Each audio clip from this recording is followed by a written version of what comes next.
worked at that the whole time I was at that office and never got to see it constructed.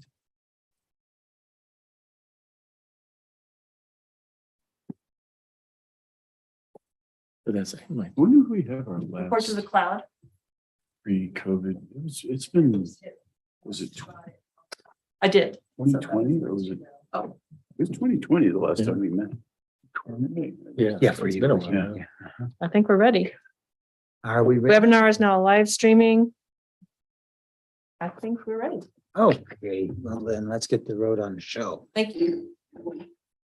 Welcome, everybody, to the December 20th, 2023 meeting of the Bend Landmarks Commission.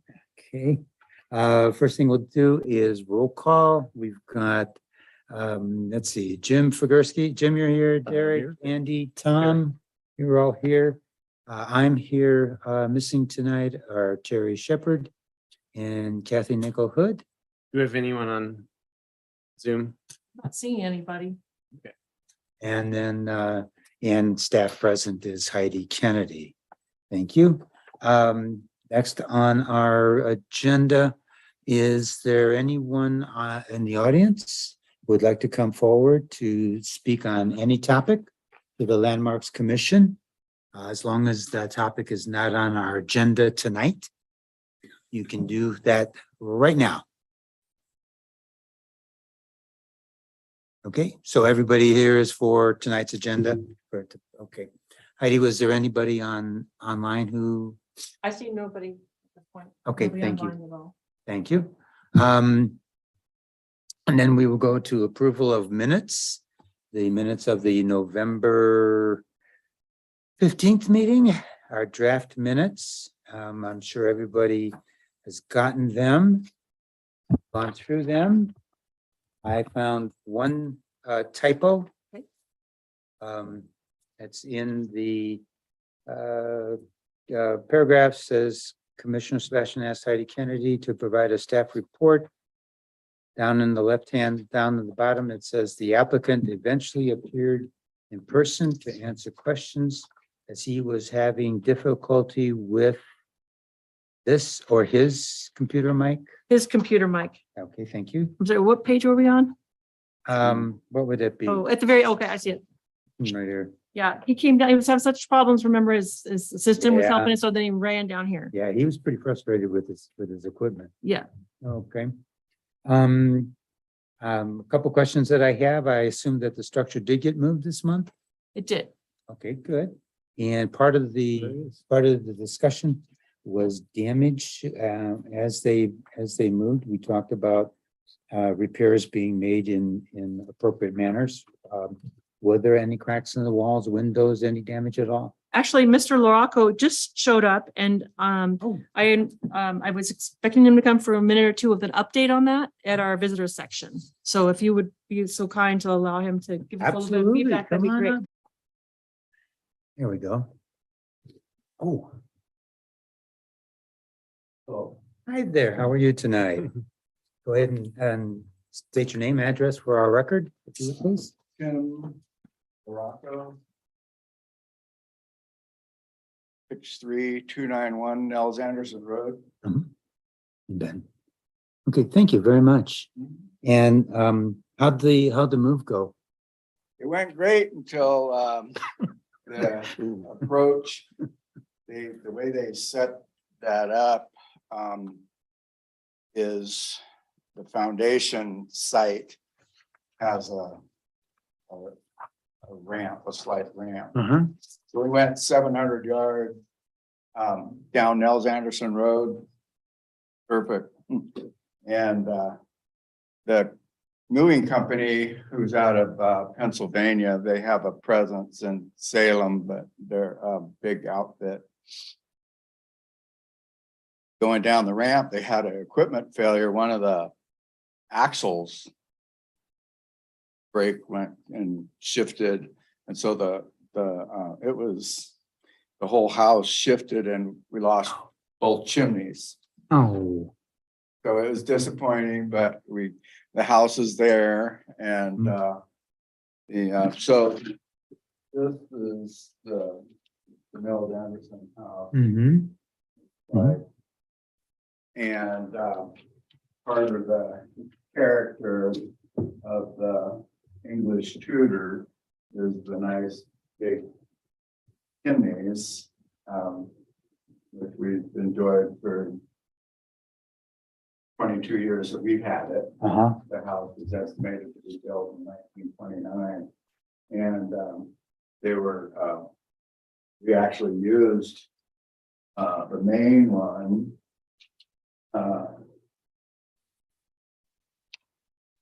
This is the entrance from the west, from the Parkway side. This chimney just went to the old kitchen and we didn't use it, but we used this chimney for years.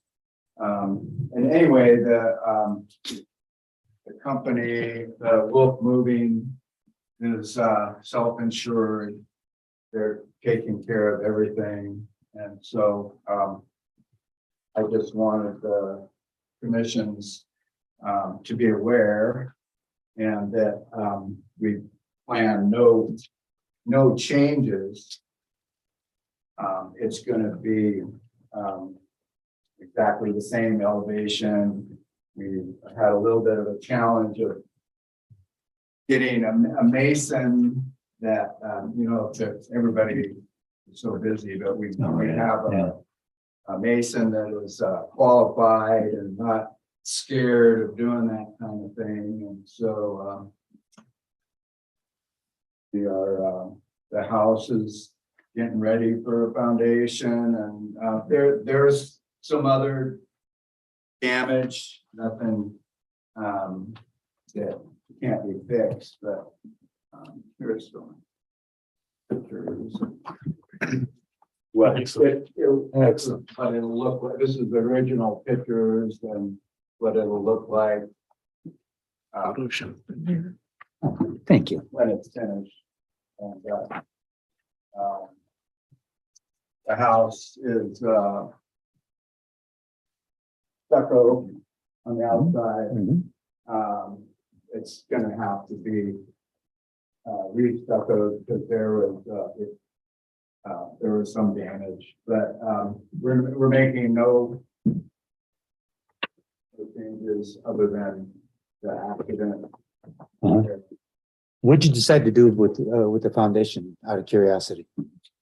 Well, the foundation is being designed by LB Engineering. Uh-huh. And it's just to code to accommodate the steel because it's fairly complicated foundation because there's got to be pockets made in the foundation walls so that when it is, right now it's on cribbing. Yeah. Hardwood cribbing. Yeah. And then as permits and weather allows us to finish that foundation, then it'll be lowered down and all the steel will come out. Wow, sounds like it was quite a project.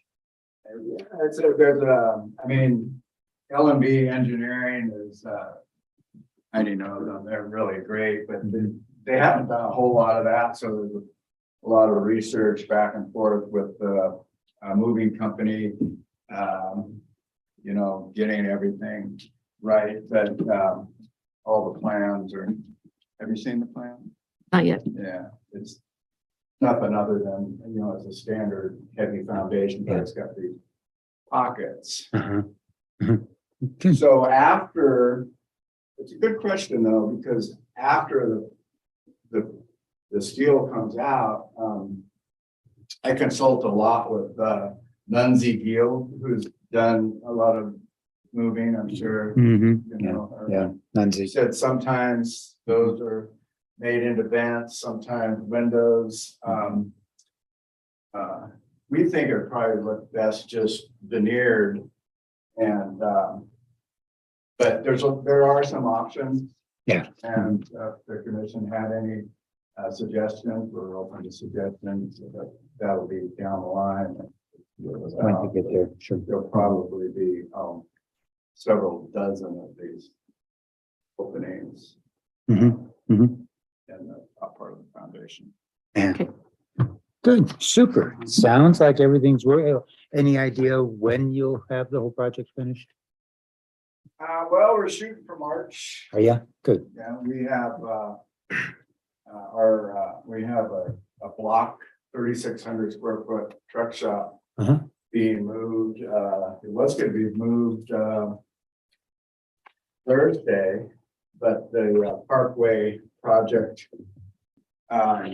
is gonna close the end of Nels Anderson Road and forbid us from going down the road.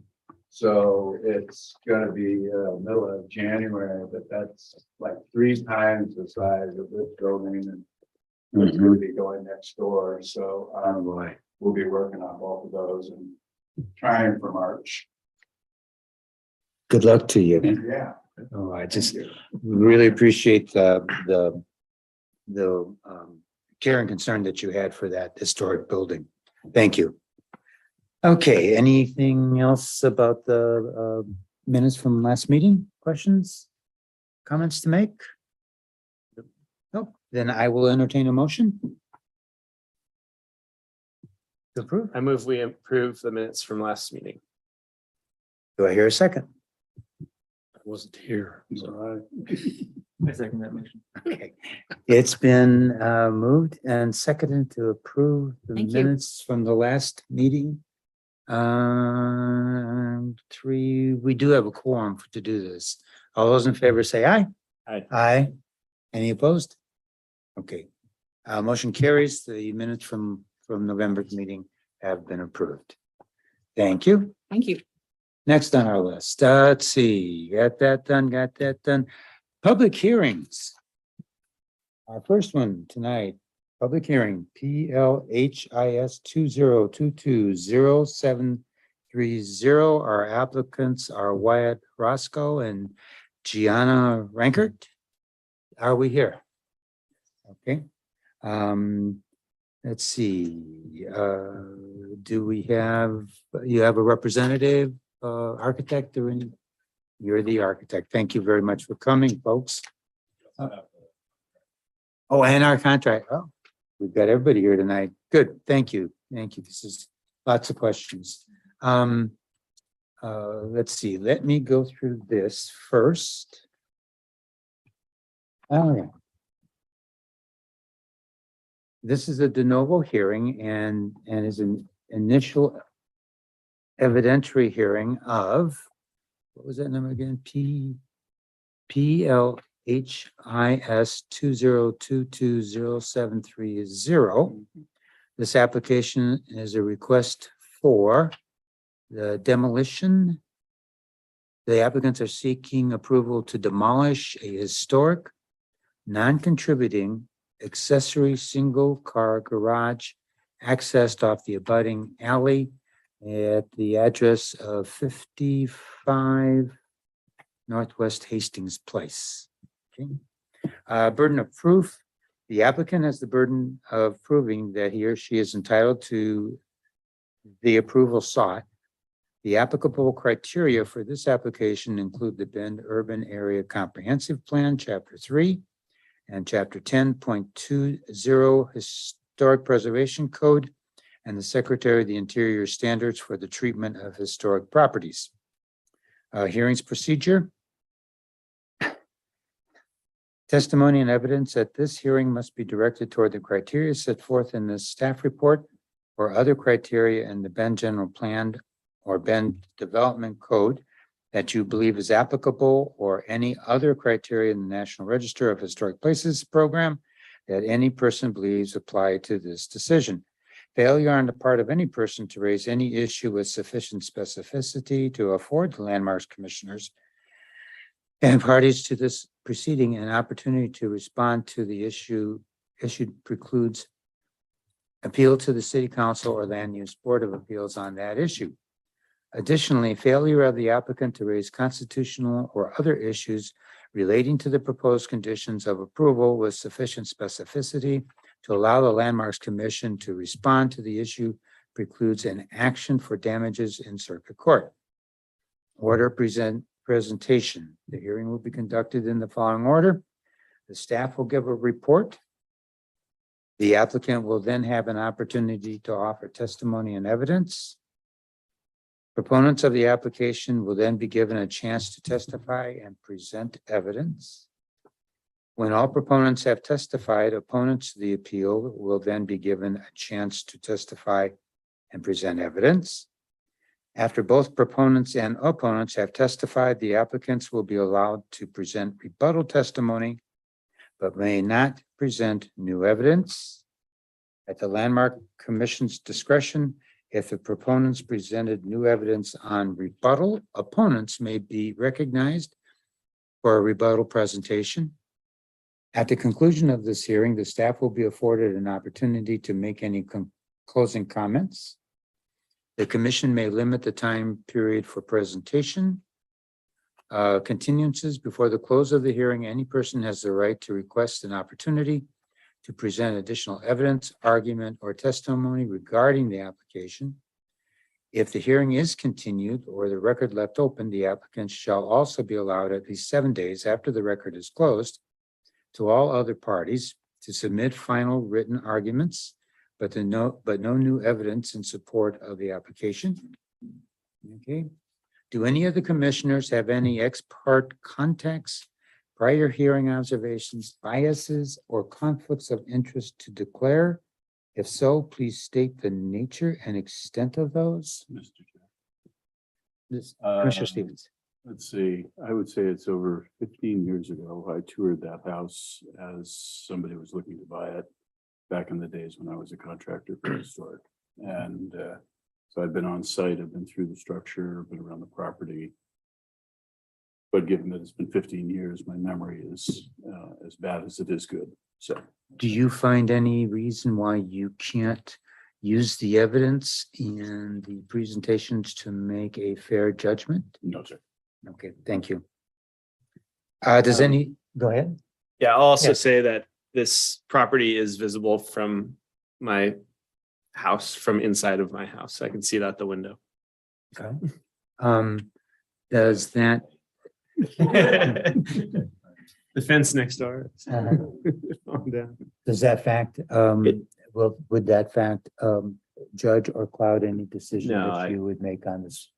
I'll leave it to Proposal. others to propose, but I don't see this as clouding my judgment. Okay. Now, does any party wish to challenge any commissioner based on ex parte contacts, biases, or conflicts of interest? No? Okay, thank you very much. Hearing no challenges, I shall proceed. Okay. All right, first things first. Heidi Kennedy, would you like to make a presentation to the commission? Thank you. For the record, my name is Heidi Kennedy. I'm staff planner for this application, which is a request to demolish an historic non-contributing accessory single car garage that's registered as part of the National Historic District, the Old Town Historic District. The property is at 55 Northwest Hastings Place.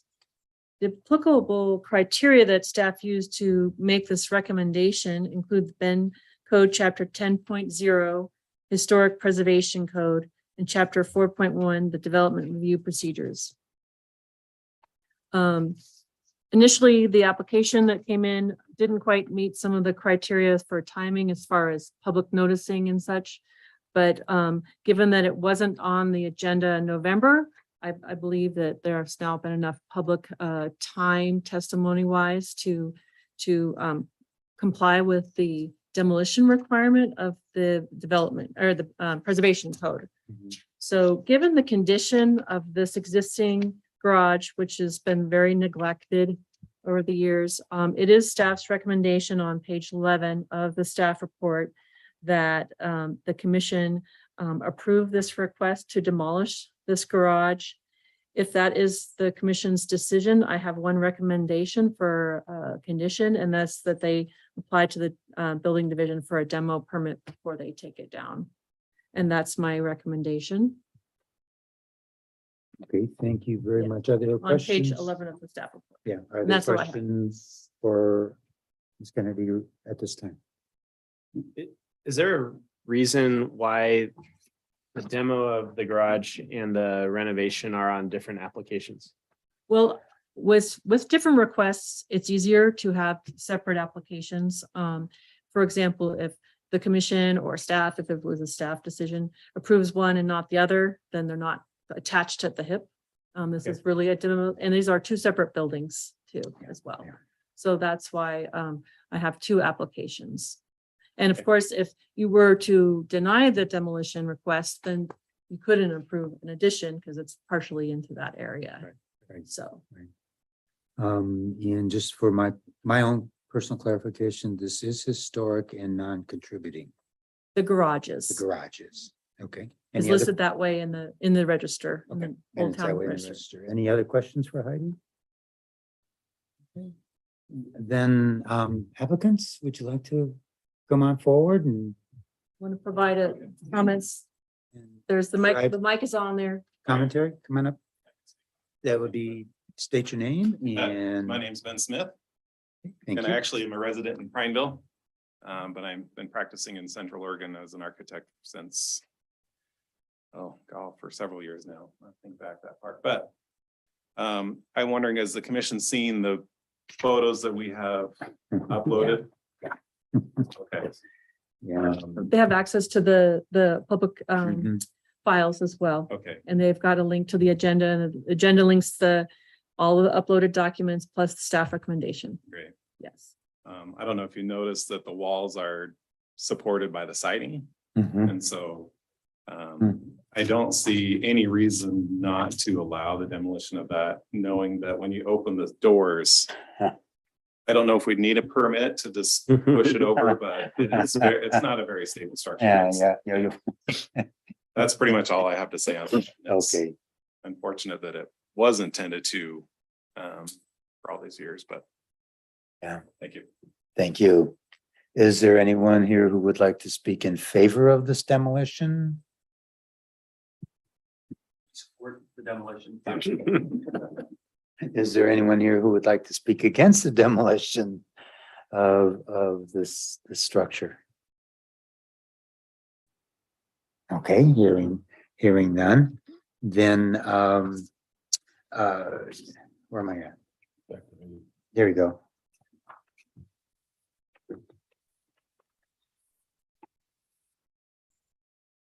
All right. Are there any questions from the commissioners? Of the applicants? Any questions for the commissioners of the applicant? Okay, then like to make a final. I have no other comments. I guess I'm in support of the demolition request. Okay, Question for Heidi, actually. Go ahead. The demo permit you are putting in as a condition on the demo of the garage. It's through the building safety Separate- division. Right, but it's separate from any demo that would occur with approval of the secondary application. There'd be two demo permits on site? Well, I don't know what the building safety division would categorize that major remodel of the house for the partially demolition and an addition. I don't know what they would call that. Okay. I would think not just a true demo application. No. So, okay. Any other questions for staff? None? Okay, then this hearing is closed. Thoughts from the commission? Save this garage.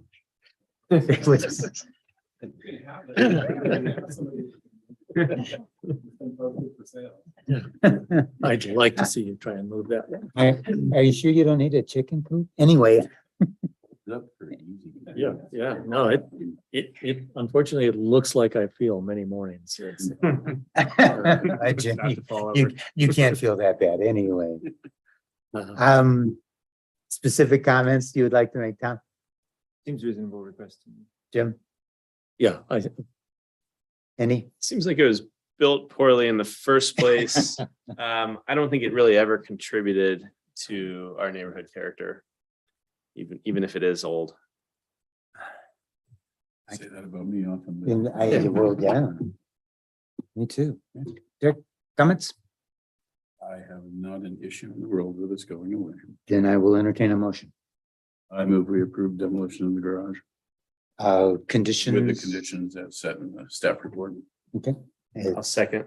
It's been moved and seconded to approve the request to demolish this garage with the conditions that were set in staff report. All those in favor say aye. Aye. Any opposed? Thank you. Motion carries. Yeah. And don't just push it over, okay? That could get dangerous to whoever is doing the pushing. Okay, thank you very much. Moving along. Okay, moving along to PLHIS 20220832. I get the right one? Yes. Okay, I got it. Okay, thank you. Thank you. Let me go ahead and do this again. This is a de novo hearing and is an initial evidentiary hearing of PLHIS 20220832. This application is a request for a major remodel to the existing dwelling. Proposed work includes demolition of an existing rear addition, probably completed in the 60s, as well as construction of a rear addition to the dwelling. Additional remodel work includes removal of all siding, trim, and column wraps, as well as enclosed soffits, panels, fascia, and barge boards that have been degraded beyond repair. The applicant proposes new cementitious siding, wood trim, and porch railing repair and repointing of the existing brick foundation. Window repair and new windows are also proposed as part of the major remodel work. Okay. The applicant has the burden of proving he or she is entitled to the approval sought. The applicable criteria for this application include the Bend Urban Area Comprehensive Plan, Chapter 3 and Chapter 10.20 Historic Preservation Code, and the Secretary of the Interior Standards for the Treatment of Historic Properties. Testimony and evidence at this hearing must be directed toward the criteria set forth in the staff report or other criteria in the Bend General Plan or Bend Development Code that you believe is applicable, or any other criteria in the National Register of Historic Places program that any person believes apply to this decision. Failure on the part of any person to raise an issue with sufficient specificity to afford the landmarks commissioners and parties to this proceeding an opportunity to respond to the issues precludes appeal to the City Council or Land Use Board of Appeals on that issue. Additionally, failure of the applicant to raise constitutional or other issues relating to the proposed conditions of approval with sufficient specificity to allow the Landmarks Commission to respond to the issue precludes an action for damages in circuit court. The hearing will be conducted in the following order. The staff will give a report. The applicant will then have an opportunity to offer testimony and evidence. Opponents of the application will then be given a chance to testify and present evidence. When all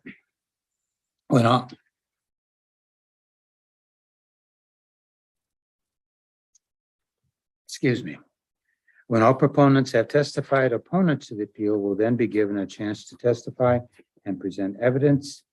After both proponents and opponents have testified, the applicants will be allowed to present rebuttal testimony, but may not present new evidence at the Landmark Commission's discretion. If the proponents presented new evidence on rebuttal, opponents may be recognized for a rebuttal presentation. At the conclusion of this hearing, the staff will be afforded an opportunity to make any closing comments. The commission may limit the time period for presentation Before the close of the hearing, any person has the right to request an opportunity to present additional evidence, argument, or testimony regarding the application. If the hearing is continued or the record left open, the applicant shall also be allowed at least 7 days after the record is closed to all other parties to submit final written arguments, but no new evidence in support of the application. Do any of the commissioners have any ex parte contacts, prior hearing observations, biases, or conflicts of interest to declare? Other than what we did before? Okay, thank you. Does any party wish to challenge any commissioner based on ex parte contacts, biases, or conflicts of interest? No, okay, good. Having no challenges, I shall proceed. Okay. Ms. Kennedy, would you like to make a presentation? Thank you. For the record, I'm Heidi Kennedy. I'm the staff planner for this proposed addition and major remodel of this existing home at 55 Northwest Hastings Place. The review criteria that I used included the Bend Chapter 10.20 Historic Preservation Code and the Bend Development Code, Chapter 4.1. Again, as I mentioned, this is 55 Hastings Place. This is a single family home.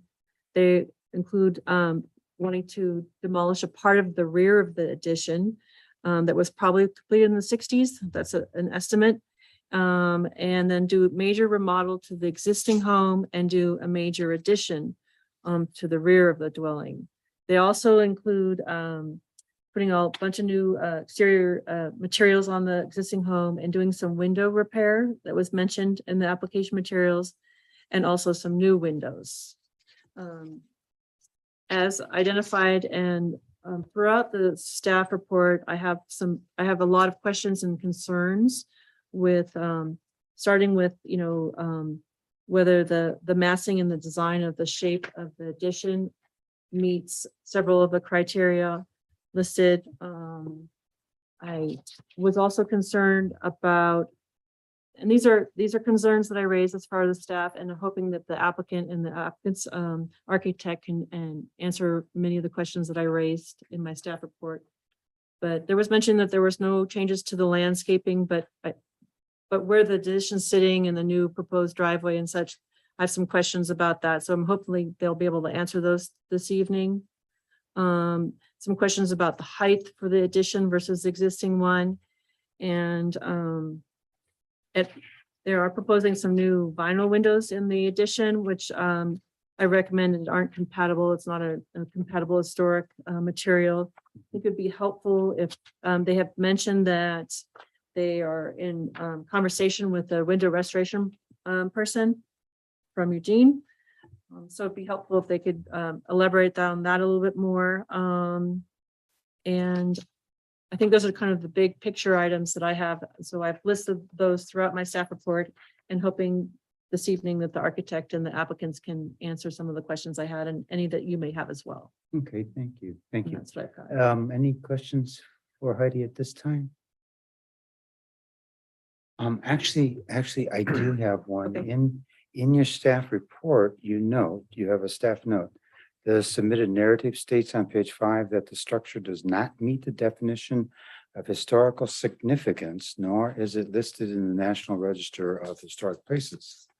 Although not individually listed on the National Register of Historic Places, the property is part of the Bend Old Town Historic District that was listed June 29, 2001. I think I'm going to need some help interpreting that. Was that a statement in the request that says this commission doesn't have the right to? Well, this is part of the narrative that was submitted. And I have done a cut and paste of the actual code out of the documents and the paperwork from the National Park Service about the Old Town. I think sometimes there's some confusion. A lot of places are individually listed versus neighborhoods.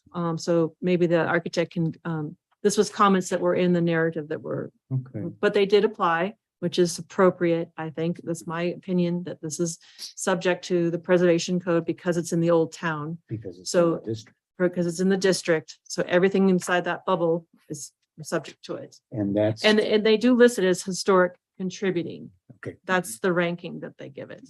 So, And that's, I can answer that right now. okay, go right ahead.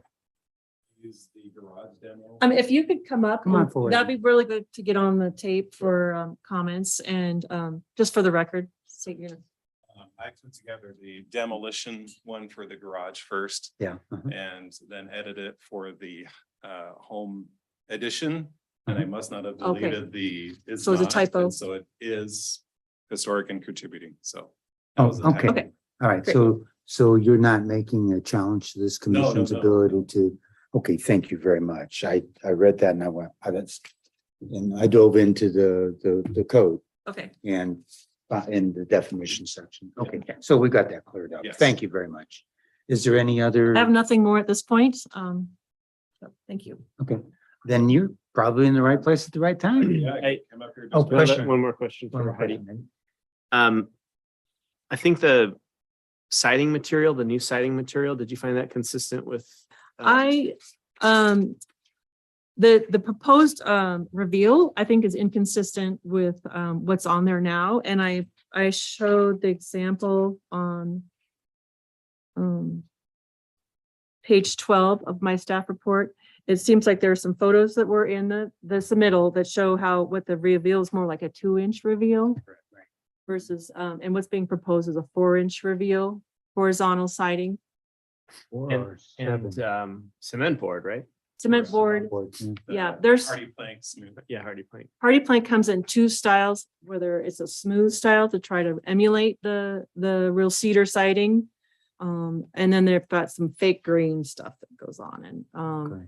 I think that the commission sometimes for new construction has approved the smooth hardy plank siding for new construction. So that's the question.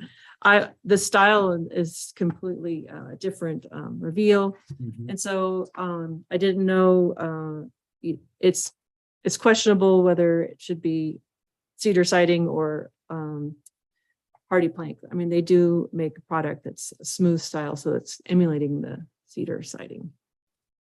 But potentially not with a 2-inch reveal. I don't know. That was why I was pointing out that, it's proposed as 4. I'm assuming that, I don't know. I looked online. I couldn't see where they talked about the manufacturer information talked about how low that reveal could go, Okay. so. Yes, That would be a question. Larger, I'm assuming you could probably stagger it a little more.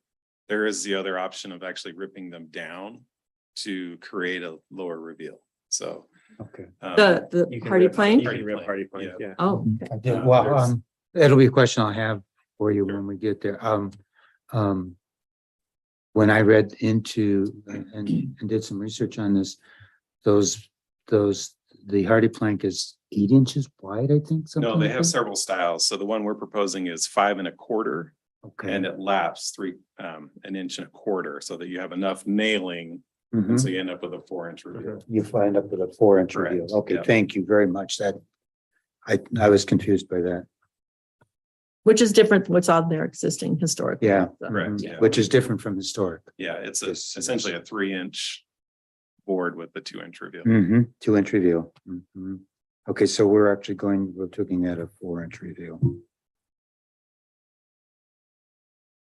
Okay, I hated to jump in on that. Your presentation, correct? And so you have as much time as you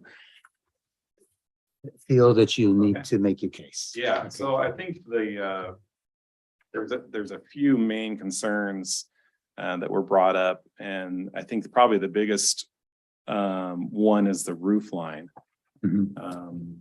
And as I drove around the historic district, if we had been blessed with a peak on the front face and not a ridge line, I don't believe we'd have any issues as to what we're doing right now. But we actually have a gable or a hip roof with a ridge facing the front street. Mhm. And our attempt was to take that roof structure and continue that line so that when you're looking at it from any one corner, it looks continuous. We're not changing the roof line in any way. It looks like it should be there in the first place. And so that was one of the main concerns, is that now we end up what is similar to a mansard roof, where you have a section of roof that goes up and then flattens out. And if we were able to add to the height of the structure, we'd be able to continue that peak up and create a new hip roof with the ridge running the opposite direction as to what it's currently doing. But we can't go any higher than the original structure. And so the only opportunity we have to create additional living space in the second story that has any headroom is to continue that roof line back. And as we go back, the new finished floor level steps down. The historic finished floor level stays the same, but in the new structure, it steps down to create more headroom. Because the structure right now, if you remember going through the house, you can touch the ceiling, even if you're a fairly short person. And so to add more usable space, that new floor area steps down, but then that also allows for actual headroom in the second story. And we did that in a manner so that from the outside, it looks continuous from front to back. You don't see any real jog other than the siding has to come down to meet the new foundation level. And I'm assuming you guys have the drawings in front of you. I think the most telling ones are in the elevation, but then also in the perspectives that go along with the actual photos towards the end of that document. And along with the roof structures using the hip roof dormers. And so there's one on the front of the building that's very, that's one of the key features of the building. And so we took that same language of a hip roof dormer with a single window in the middle of it. And we took those, and they are granted, they are a different scale. But to have a room on the inside that has usable space, the dormer had to get a little bit bigger to accomplish that. But in reality, they are very much the same in design, aesthetics, and language. And so we placed a few of those along the rear portion of the home, where, as we're stipulated, all the new construction really needs to happen towards the back of the house. And so we ended up with a couple of those on each side, and then one at the rear of the home that is actually much larger. But it ended up at that point, because of usable space on the inside, but also roof structural loading. We had to carry the structural loading to an outside wall, and that ended up, rather than have one giant face of a wall towards our neighbor, we broke it up with then a hip roof and make it look like an extended gable, which Gianna printed up some photos of additional homes around the area that have that same feel, where it's a very large dormer across the side of the house. And I'm sure if you've driven around the historic district, you would see those, but that one is in the rear and only visible to the rear of another house. So if you have any questions about the roof line, that's probably the biggest hurdle right now is from the elevations and perspectives, does that look, in your opinion? I know this is all subjective because that's, it's a visual thing. And does it feel like that it keeps the same character of a hip roof throughout?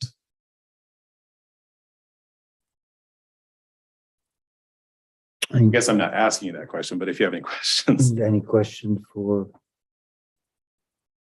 And it is your neighbor's house, so you have to look out and see this. So. Question.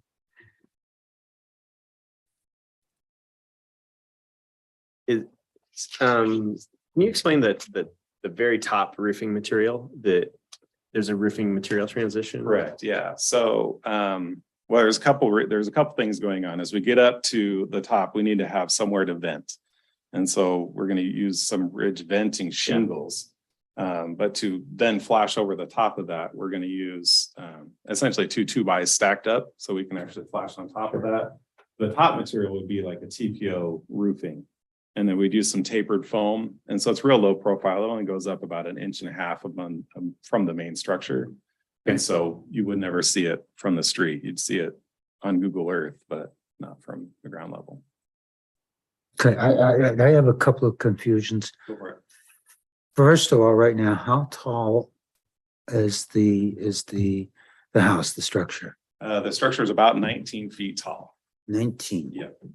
And how tall then with the addition? The addition is well, if you include those two 2x sitting on top, that would be 19.4.5. And then if you go to the top of the TPO where the foam is, it's 19.6. So we're requesting 6 inches. I think in the report, it says it's 4.5 feet taller. Yeah. Which I think is a typo. It's only 4.5 inches to actual structure. Okay. Oh, That was a confusing. I was concerned point. about with the application narrative, it said it was 4.5 inches. I thought it was feet taller. No, 4.5 inches. Okay. And I read through my narrative doing, oh, no. So, yeah. They went through the same thing on Spinal Tap with Stonehenge. all right, so we're only looking at 4.5 inches, Yeah, not to four, structure. not 4.5 Yes. feet Overall, overall. Overall, 6 if you inches include- higher. Yeah. Yeah, if you include the foam and the TPO, it's 6 inches. Okay, Yeah, I saw that too. So. yeah, okay. Other questions? There's always a sensitivity around here about windows. And I'm from your presentation, from your narratives, I'm uncertain as to what you're going to do with windows. Okay. I read that you've contacted a window restorer out of, was it Eugene? I'll leave that to probably Pete and Gianna. Alrighty. And that, come on up. Oh, back to the roof for 1 second. Sure. The TPO that you've got running down the ridge line. Yeah. Extends over to the original structure as well. Correct. So the original structure is actually going to be raised in height by the 6 inches as well. Correct, yeah. But that is only to, we have to have that Right, no, appropriate no. drainage. But So there you're isn't a a disparity. contractor, right. Was Okay. back before I got smart. The point being this, there's no abrupt transition between roof. Correct, yeah. And what it might look like is almost like if you think of a widow's peak Yeah. house, you would have that Yeah. small reveal. No guardrail or woman crying at the top, but it's just some sort of reveal. Actually adds, I think, quite a bit of character to it, so. And as to the windows, well, first off, we want to keep the same exact style, number of lights, 4/1 below. In my drawings, I show a 4/4 on the uppers. It's actually a 1/4. But we'd like to keep that same style throughout the more wide than tall ratio windows. We'd like to use that throughout. But all the main floor windows that aren't in the garage will match 4/1. And we're open to material type if the committee finds that a vinyl window, even a nice Pella or some other thing won't fit into it. We're willing to look at wood windows and whatever is required as a stipulation for Write that approval. down. Okay, and you're willing to look at wood? We'll talk about that in a minute. Okay, other questions? Your site plan has, I guess the question about setbacks, the required setbacks for side and rear say 0. And it looks Because like, it's commercial zoned. oh, it's commercial zone. Okay. Yeah, we're in a really weird Yeah. area. Yeah. That threw us for a big. Which loop is when one we of first the- Started. Yeah.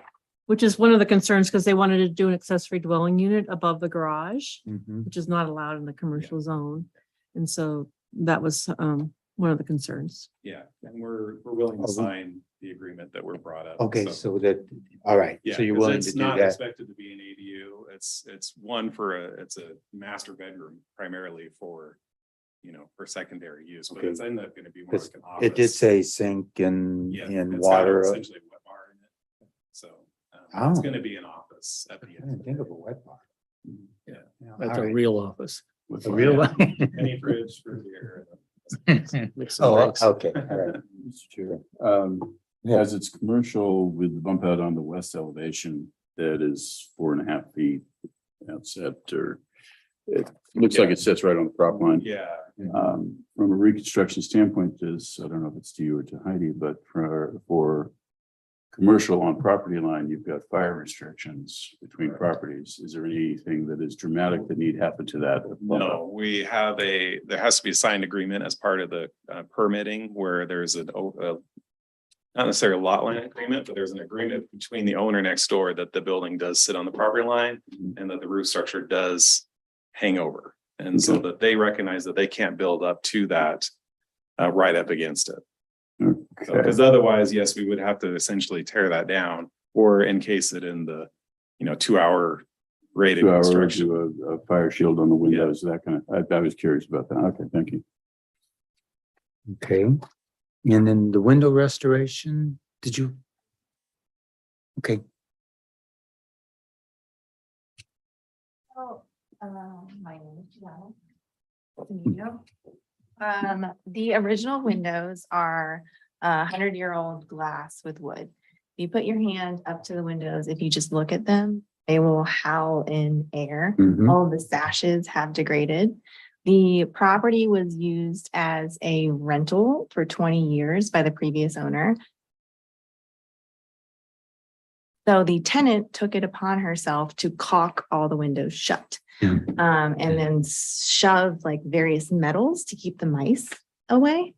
So I contacted one of Pete, who's our contractor, one of his window restoration people who is currently booked up.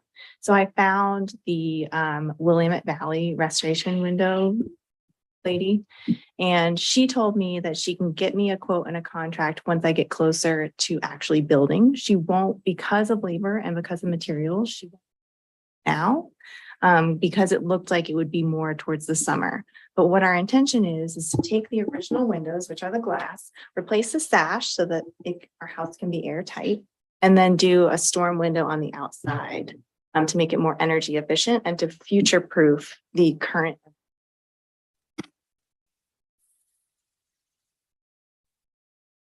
Okay. mhm, As just a note for something to look into, there is a new process of vacuum sealing 2 pieces of glass. I don't know if you've seen it yet.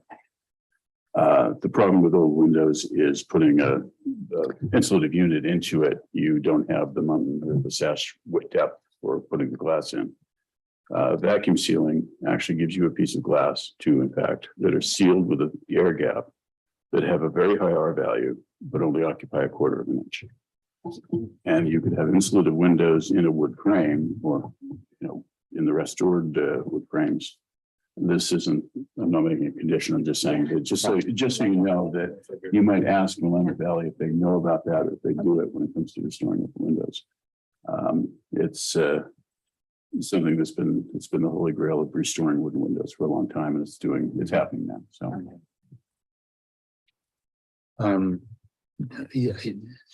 the notion or the idea of a vinyl window is, And this is even in the addition portion, correct? right. Mhm. From what I read, your narrative tended to look at that vinyl first. Okay, so you're not now, you're looking at restoring those windows and going through some process of keeping. Well, no, all the original windows would have been restored. Mhm. Those ones we don't want to mess with, other than we have to make them usable and weather tight. Okay, But it would only have been in the rear, the addition portion, that we would have okay, vinyl windows that would have the same 4/1. But if those aren't acceptable, I think for me, if a compromise has to be made, then a wood clad type of window that is architecturally the same as the originals. Aluminum clad wood window. With aluminum clad wood window. which would add for durability. Yeah, for durability, sure. Mhm. Yeah. But the rest of the commissioners, if you have any other thoughts to weigh in on the windows, go ahead, Andy. Whether it's vinyl or otherwise, what was the divided light? Was it going to be external, like simulated Muntin? If they were vinyl, it would have been interior, right? It would have been Right. between the two Mhm. things, glass. Yeah. I don't know if they have applique, which I guess if they did, I'm assuming some companies do, where that's on the outside, that would have a fairly similar appearance to a painted wood. I did a project in California where they actually had us put wood on top of the vinyl windows that were required for energy efficiency. Yeah. And so an historic project as well, but I don't know if we want to go to that far. Did you say you were proposing 1/4 instead of 4/4? Correct. It was, my modeling software only allows for certain things. So the actual upstairs windows are 1/4 and down below are 4/4. That would be maintained in its design. Is that matching that existing dormer window in the front Correct, yeah. elevation? The one- You can see Tom, you can see it on the front picture on the dormer. Okay.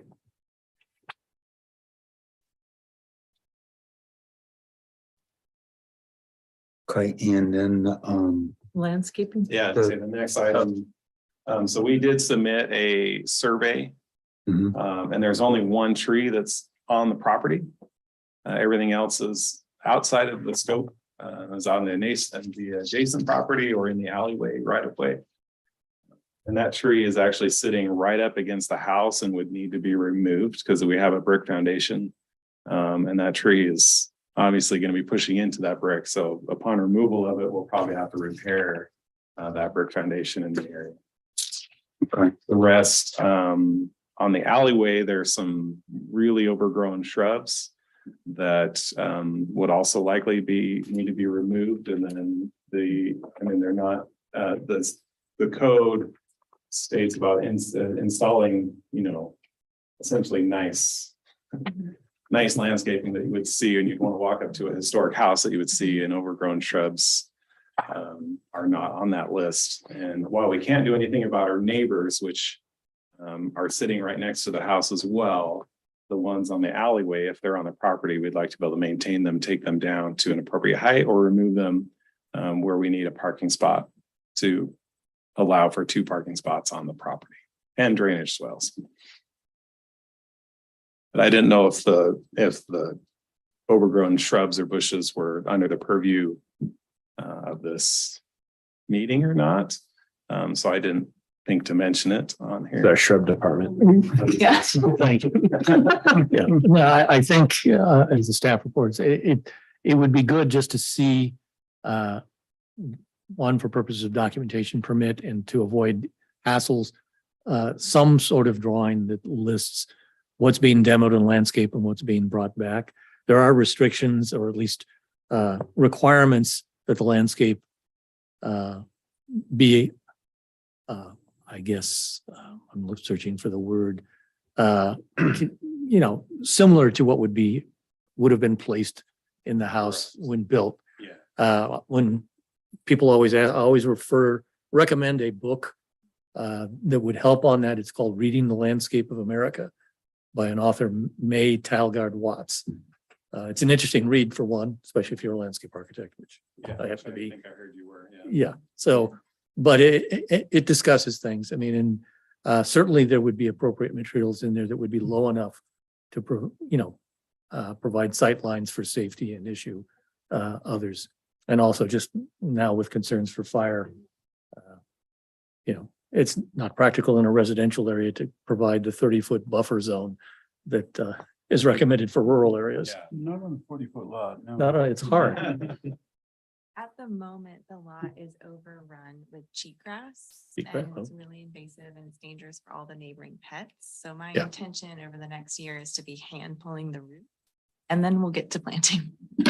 Actually, according to my friends at the county, if you have cheatgrass, you've got a 5-year seed bank. And having 3/4 of an acre on the edge of town that had cheatgrass on it, I spent 5 years pulling it out by hand, and I still find patches that I've missed. The best defense is to get something else down there as soon as you can. But So yeah, I guess that's the comment on the landscape portion of it, though. We are looking at to installing what would be appropriate for this time period. for the homes. So there is kind of an unfortunate cedar fence on the front of the house right along the sidewalk. But it does allow for privacy. So I don't know what future plans would be. I don't know if it's not a historic structure. And so I don't know if we would need to, if we go to remove that later, if it would need to be addressed. This is a comment or a question on my part. It wasn't there 20 years ago. No, I think 20 years ago. 20 years, you would have been more likely to have found a picket fence, Yeah. something low and something just to define the property line and be an accent, a backdrop for, some sort of plantings. Correct, like the hedge. along Yeah. the front behind, Yeah. Actually, on my last visit, I believe it was a keg and a couple I think that's bicycles. still there. Oh, okay. Not a row of old used skis. I have a question about the doors. There's no sheet note on elevation, on the north elevation pointing to the door. Are you gonna keep the current door in place? Is there any evidence that door, it's kind of a design, is it any evidence that it's original or historic or notable in any way? Yeah, well, I mean, it looks like it's been hand hewn and carved on it, so we're not sure exactly, it's old. It's Don't- creepy. It is kind of creepy. It's been kicked in and was cracked, and I don't know. It's a Right, hazard. if it's. Mhm. I guess I would probably suggest if it is in the plan to replace it, it does have a, there is a, like, from a staff perspective, there are bad door decisions that can be made, that will, Yeah. detract, and we haven't proposed. We have anything looked here. at craftsman style Mhm. doors. I would try to find something more along the colonial revival that it is to Mhm. try to match that. Which we'd have to look as to examples really back east or even at the other 18 that are existing in the historic district Mhm. to figure out what they used as well. Oh, the meeting colonial. Yeah, because there aren't many of them. I mean, go back east, there's quite a few. Oh, yeah. One or two. Is the new door on the west elevation, is that a single light glazed Correct. door? Okay.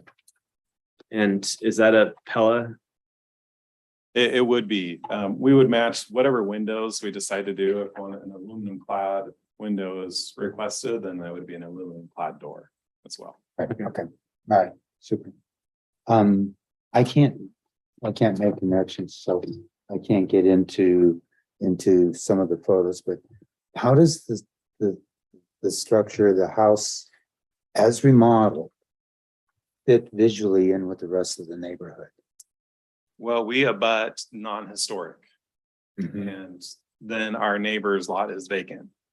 And across the street is in the historic area, but is a non-historic type structures. I mean, they're close. And so really we have no adjacent fitting in to, other than we have a 2-story structure next to us that isn't historic. But the size and scale, I mean, if you drive around, you'll see several homes that are of the same mass and depth that have filled their lots essentially with structure. And we have some photos of that. So it wouldn't be an uncommon size building in the downtown historic district. What would be the total square footage of the house after reconstruction? I have that on that sheet and I don't have that in front of me. Yeah. I don't, I can't. Yeah, so it should be like on the second sheet. Of plans. General notes, or even on the floor plan, right above the vicinity map. Existing floor area 592, new first floor area 735, garage area 480. I think that makes, I don't think the footprint's on here, but there's a total of 2935 square feet, but that's probably including the second floor area. Correct. That includes the second floor. Okay. Okay, So probably the footprint would be 1,200. about 1,200, yeah. not including garage though. Yeah, the original structure it's a single bedroom structure, Mhm. which, you can't quite do anything for a family in that. And so the addition of a couple extra bedrooms and then an usable office space, which is called out as a bedroom right now, which will be used as an office space over a garage, which is part of commercial. They want to use the garage portions of it for a CNC machine that he uses to cut pieces for custom vans that yeah, so we're trying to make it more family friendly Mhm. type situation. So at resale value down the road, it's a family that can move in and possibly not as a purchase for a rental, like it has been for the last 20 years. We're trying to avoid that further. Let's see, what else? We did cover the building height. Yep, we did. So we've got that under the massing. That's also what we've been just talking about, and proportion and scale. And like I said, we tried to use the similar features of the dormer around with the hip roof on it, similar scale, size of windows. We did keep the top elevation of those windows essentially the same until you get to the garage, which then didn't make much sense to have the windows really high in the garage, but then it is at the rear of the house.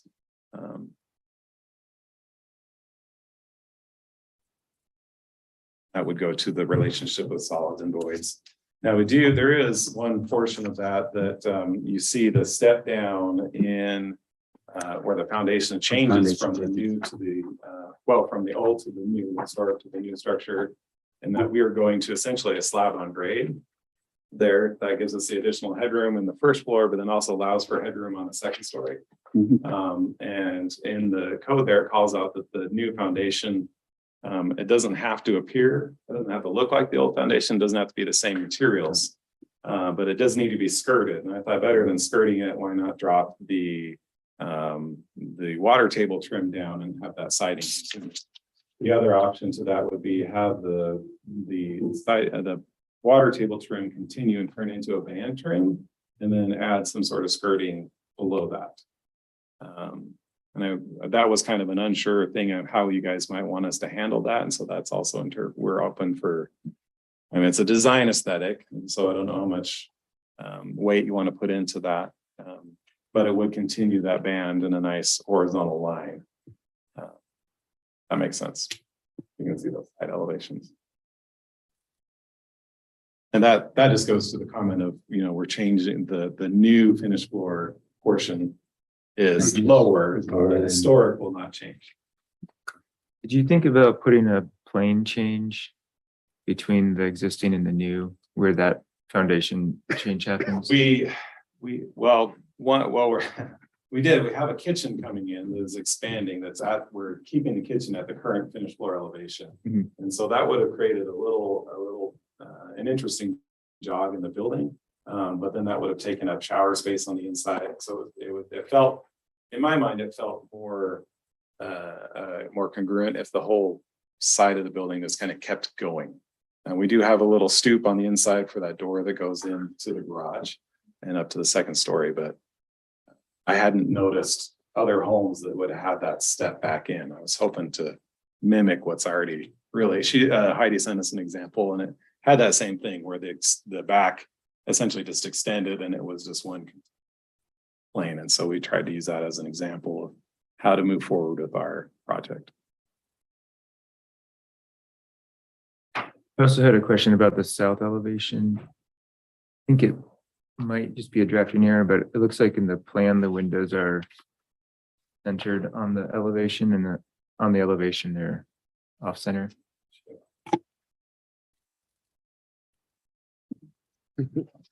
This is the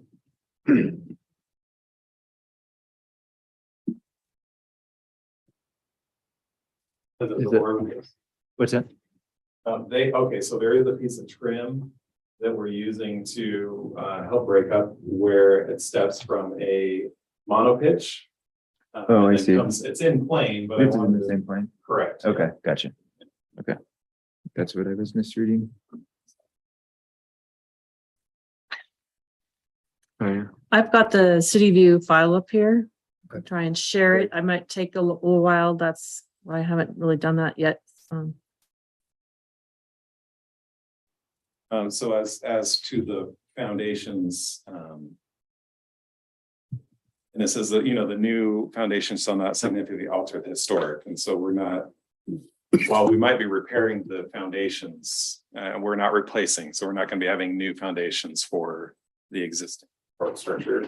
Though, like I said, narrative that we might have to go through and repoint and repair some of that. If you've seen some of the images, it's pretty sketchy in some areas, and so we'll have to really look at that as we get into construction. Not that we're going to be adding an additional structural load to it, but just for the durability of the structure for the next, you know, we want it to last another 100 years. That definitely will need to be looked at as we go through construction. I have the elevation plans up. Great, thank you. Yeah. I do wonder on that Middle south one. elevation if just to try to represent some of the symmetry that's present on the north elevation. Talking about this space here. Yeah, Yeah, so if we did remove that vertical trim, that would then well, visually make that look right. well, I was thinking if you could keep that trim, but just move those windows to the left so that Oh, they're centered. yeah. Centered the 3 windows in that space. Yeah, that does make sense. But then that would center also on the dormer.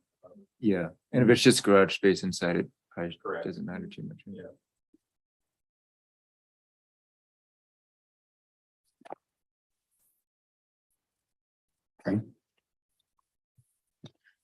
Other questions? None? Want to talk about the condition of existing brick foundation and any plans with that?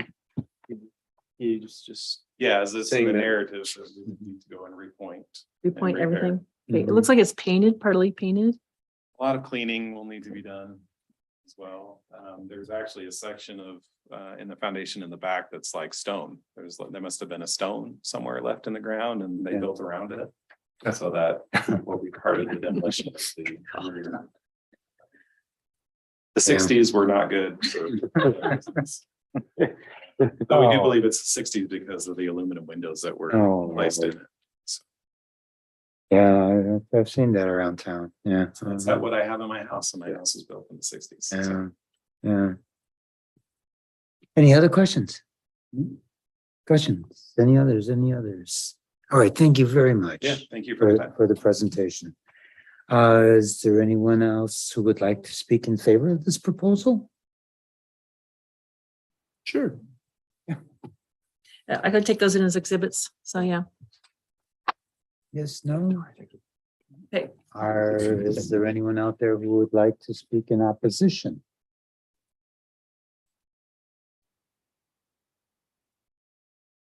No opposition? Teddy, would you like final comments? Let Yeah. me first ask you, were your concerns from your staff report allayed? by the It's good presentation? to know about the height. That was, I didn't read that correctly. I'm still concerned that the style and the massing and the design of the roof line of the addition. I was struggling with trying to find findings for compatibility. Those are Yeah. big ones.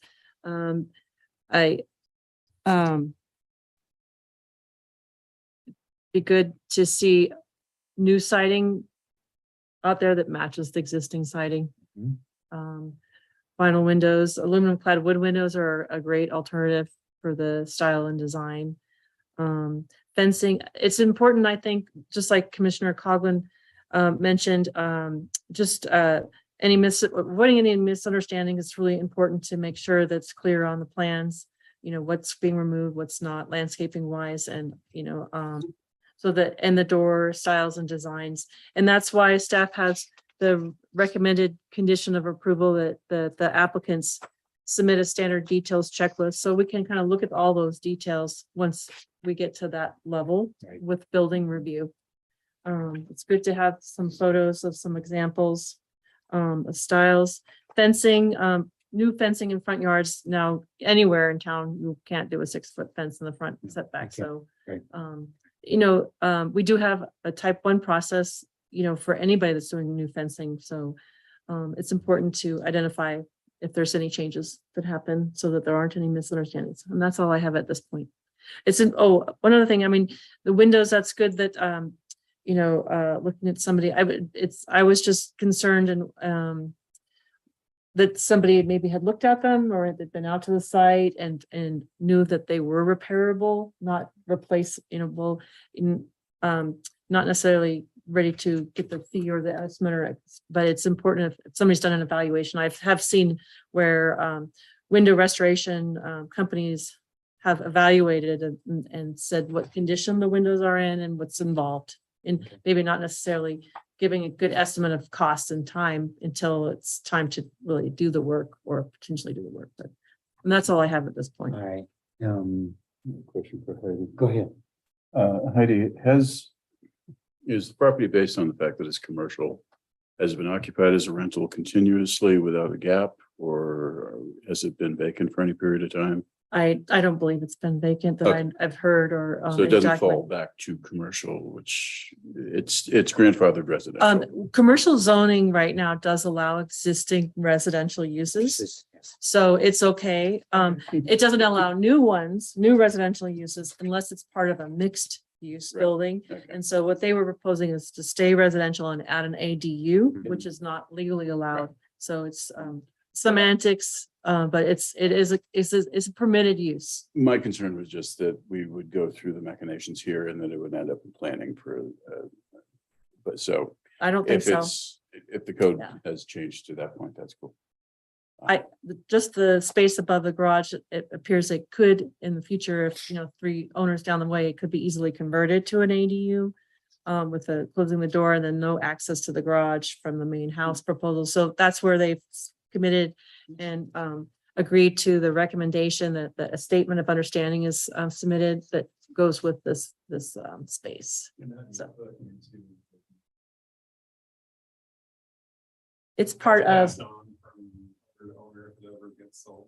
I don't know. I'm sure anything can go in a deed, but as part of building permit review process is documentation. We see lots of interesting, designs and floor plans. That could be one thing and it maybe says other, or we'll just try to clarify, as part of the building permit process, what's allowed and what's not. So, yeah. And the rules always change. So, that's where I don't think that a lot of recorded documents are very helpful. But if it's a really clear review process that the city has, as of 2022, this is what, was agreed upon, that kind of thing, and understanding that things can change, but. Heidi, just one point of clarification on the Yes. fence. Yeah. The 6-foot height restriction would only come into play at it's new. replacement Replacement. of yes. this existing fence, but not in repair or maintenance of the fence. I would say repair and maintenance if they're replacing some boards, or it's different than if they were taking it all down Yeah. and putting it all brand new one, then a brand new one needs to meet Yeah. the current height limits for front yards. Yeah. And it's Yeah. not a bad idea, given the location. I mean, it's a tall, solid fence. I understand the need for security, but it also becomes a hiding place for someone outside that gate, where you could leave your yard and, trip over someone waiting for you there. So something with a little bit more visibility is not always a bad thing. Yeah. Or dog or whatever it is. Yeah. Okay. Yeah, I have 2 that no one passes our house without my knowing. Any other questions for Heidi? Any final questions for our applicants? No, okay, then this public hearing is closed. Comments, questions? Sir? Well, the issues for me are vinyl windows. The profile on the siding, I think that the profile on the siding need be as close as possible because of the diminished height of the building. You start putting 4-inch boards on there, and I think you're going to end up with a very strange profile.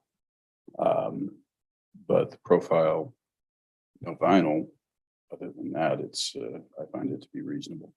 With the exception of, it would be good to have a cut sheet, and I think that's spelled out in the standards checklist as to what the door will be and so forth. So. Any comments? I think that the massing, it is worth discussing whether the massing of the addition as it's viewed from the north elevation is, it only looks, the drawings only show this in one dimension, but it is sort of back. Yeah. Yeah, I know. I'm just saying that it's kind of the north elevation is a little misleading on what it will actually look like. But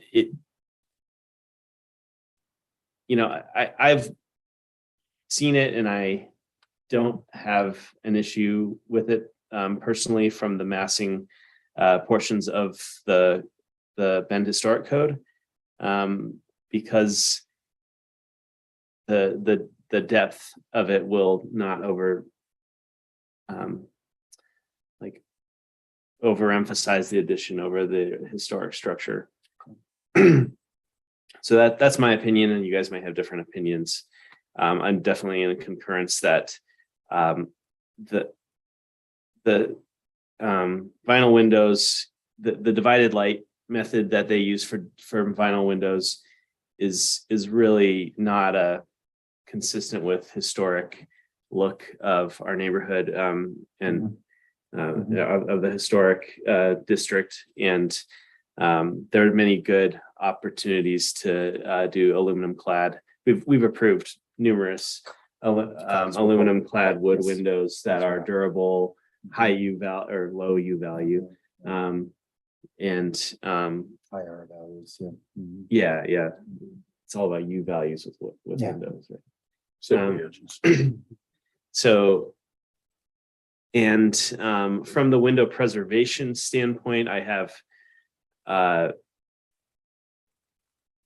really an understanding that the costs are high to do that, and I think reserving that for the windows that are shown on the elevation as being existing and preserved, I would recommend staff to follow up with a window condition.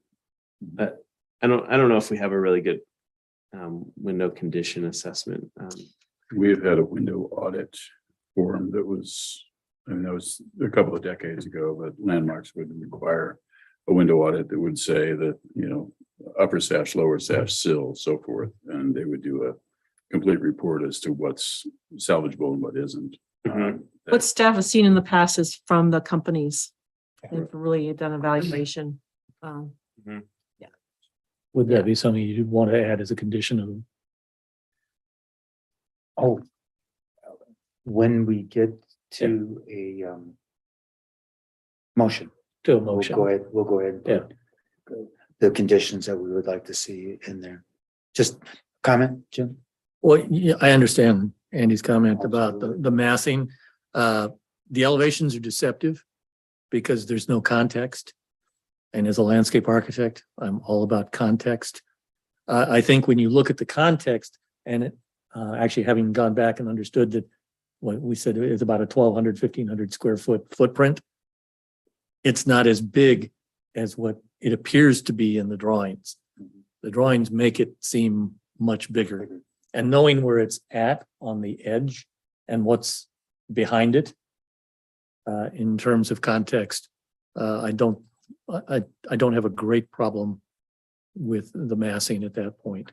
We basically see the side of two dormers. Yeah. And we've approved gable dormers, in and out to make second stories usable for other applicants, parts of rear additions. And really the A00 just really kind of puts that at ease, even though it kind of looks hulking It looks all good. in the north elevation. Keep in mind too, that the lot to the west is vacant and Yeah. will not be for long. Yeah. So from a visual standpoint, you have the presentation side of the streets, the streetscape, but the side is apt to be. Yeah. And there's like an A-frame next door across the alley, and like across the street is like maybe Southwest style of that sort of I thing. don't know, I think the container's around the corner. Well, And that lot, the adjacent, rustic. the adjacent lot is commercial. So it's going to have a different set of height requirements, a different set of massing it's gonna have a different set of criteria that it has to adhere Talking to. about the one to the west? Yeah, And it's still, that one will be subject to preservation code as well. yeah, Yeah. so. What would be on- I agree with all the other comments about windows and siding. So. Tom? Comments? Well, it's an interesting review since it's, if it was a new construction project, we wouldn't be trying to make it appear historic. But it's an existing building with so much new construction to it. So it's kind of an interesting situation. On the west elevation, I think I do wish there was a stronger relationship between the second and first floor as far as aligning openings and things, but given that it probably won't be that visible on that side since it's not a street facing elevation, that not be that important. I have been thinking a little bit about the comment about bringing that skirt board on the west elevation further south. Okay. I think that would be my preference, to maintain more of a relationship with the proportion of the windows in the wall that's present on the existing building. So essentially take the same line across. Yeah, I mean, maybe bringing it over to here or something and then having it drop Ben, down. can you, if you're gonna talk from the audience, can you come back over here, please? So we can This get the portion is recording. closed, though. Thanks. We have closed The hearing. the hearing. Yeah. Okay. We just to clarify, We're just making comments right now. maybe bringing the scoreboard over in front of these windows so that you have a similar relationship of the bottom of the building to the windows that's present over here. I'll play devil's advocate, Tom. Actually, within the codes, it states that the additions should be demarked by dissimilar surfaces, and that where you drop the belly band does show that there is an addition to the original. In the past, it's been dissimilar materials and things like that. This is a dissimilar material to the original foundation, thus delineating the addition to the original. So I think that strategy would work too, but then I kind of would want to see just a little bit of a plane change where the existing and the new is, just so it's clear where the addition and where the original is. But like I said, it's not a street facing elevation, so not sure how much weight we should put on this. All right, we've made our comments. I will entertain a motion then. Oh, can I ask one more question? of One more Heidi? question. Go right, sure. Heidi, do we know how the garage door opens? Are they swing or? There were no cut sheets of information in the garage Can we door. ask it's a roll up or it's a single panel? Oh, It's rack, not like. Yeah. okay. Mhm. There are no cut sheets information Yeah, on there. we need. So it looks we like need two, this. I mean, single garage doors have been, I guess for my fellow commissioners. I don't think I've had a lot of experience looking at applicants with, basically a double garage door that looks like two singles. That acts as one, but just looks like two. Do we have any? The garage discussion in the historic code does kind of discourage that single monolith, non-historic thing, but it seems like we have.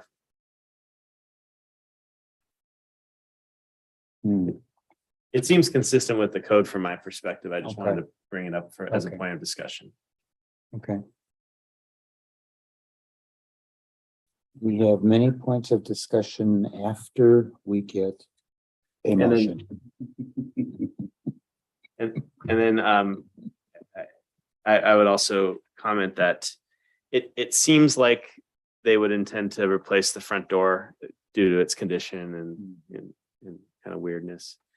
And I would suggest we want to have some oversight on what sort of front door gets replaced. That would go back to the idea of the cut sheet prior. or The cut yeah, sheet, the right, Standard checklist prior to issuance. right. Cut Um, sheet and standard checklist will need to be after we have a motion. Okay. Do I hear a motion? Okay. Somebody give it a shot. I'll give it a try. Mr. Chair, Yes, sir. I suggest that we approve the plans subject to. Okay, there we go.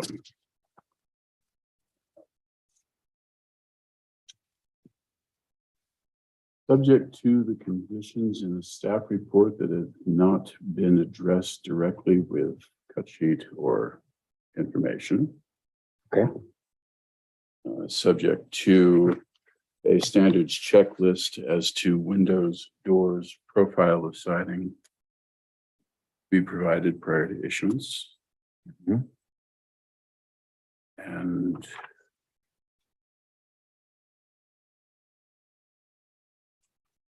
the definition of the plants to be removed in the landscaping. There's the ADU issue also. I thought that was a That's little. part of the, Oh, you did in your motion reference the recommended conditions from staff. Yes. As recommended by staff.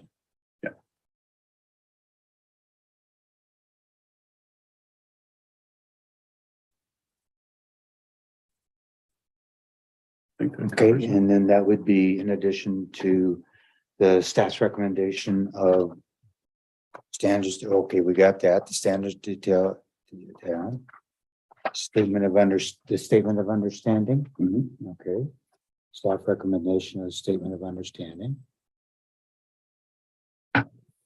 And then the last one there that was in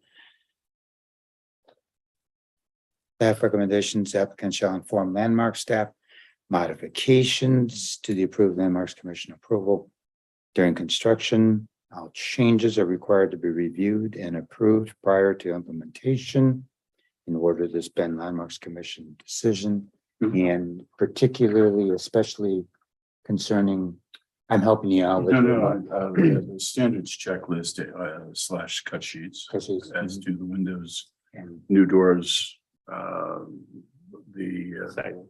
siding The siding. exposure. Okay. And the